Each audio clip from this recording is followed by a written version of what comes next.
Assalamualaikum warahmatullahi wabarakatuh. Nama saya Siti Aisyah dengan nomor NIM 19 11 000015. Saya akan menjelaskan tentang hubungan antara pendidikan Islam dan pendidikan nasional untuk memenuhi tugas ilmu pendidikan Islam yang diampu oleh Ibu Zakiyah BZ. Baik, langsung saja di sini saya akan menjelaskan tentang pendidikan.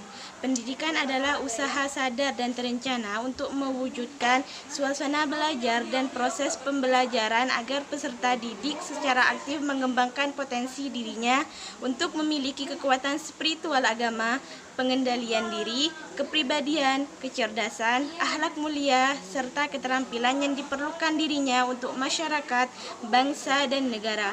Sehingga hal tersebut dapat menyebabkan hubungan erat antara pendidikan nasional dengan pendidikan Islam.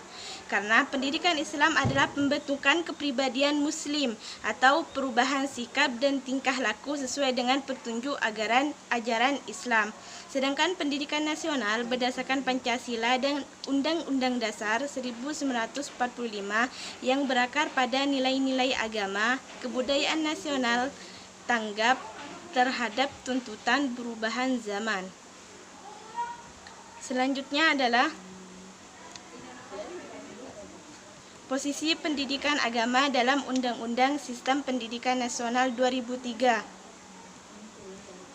Di antaranya adalah pasal 1 ayat 2 yang berarti pendidikan yang berdasarkan Pancasila dan Undang-Undang Dasar Negara Republik Indonesia tahun 1945 yang berakar pada nilai-nilai agama, kebudayaan nasional, tanggap terhadap tuntutan perubahan zaman, agama sebagai tujuan pendidikan agar peserta didik memiliki kekuatan spiritual keagamaan dan sumber nilai dalam proses pendidikan nasional.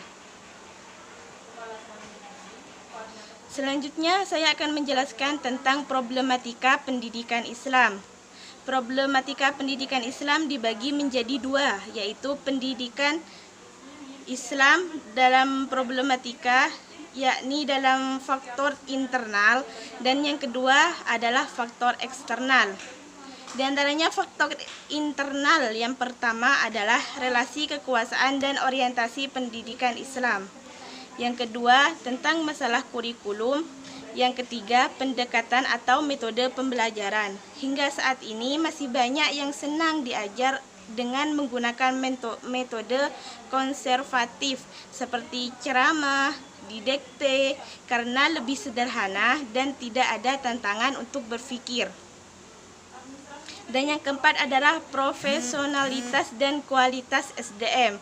Dan ini merupakan satu masalah besar yang tengah dihadapi oleh dunia pendidikan di Indonesia sejak masa Orde Baru. Karena profesionalisme guru dan tenaga kerja pendidikan yang masih saja belum memadai.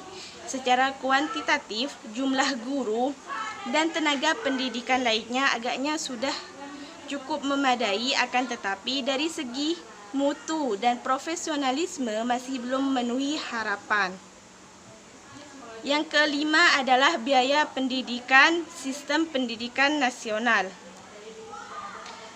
Sedangkan menurut sistem eksternal, problematika yang pertama adalah dikotomik, dan yang kedua yakni yang menjadi kelemahan dunia pendidikan Islam dari segi terlalu general atau umum dan kurang memperhatikan kepada upaya penyelesaian masalah atau problem solving. Untuk menanggulangi problematika tersebut, kita memerlukan solusi. Di antaranya solusi terhadap problematika pendidikan Islam yang pertama adalah kita harus rancang sedemikian rupa yang memungkinkan para peserta didik mengembangkan potensi yang dimiliki secara alami dan kreatif dalam suasana penuh kebebasan, kebersamaan, dan tanggung jawab. Dan solusi yang kedua adalah program pendidikan yang harus diperbarui. Yang ketiga, melakukan nazar dapat berarti dengan berta'amul, yakni melakukan perenungan atau tengah menguji dan memeriksa secara cermat dan mendalam. Mungkin hanya ini yang bisa saya sampaikan.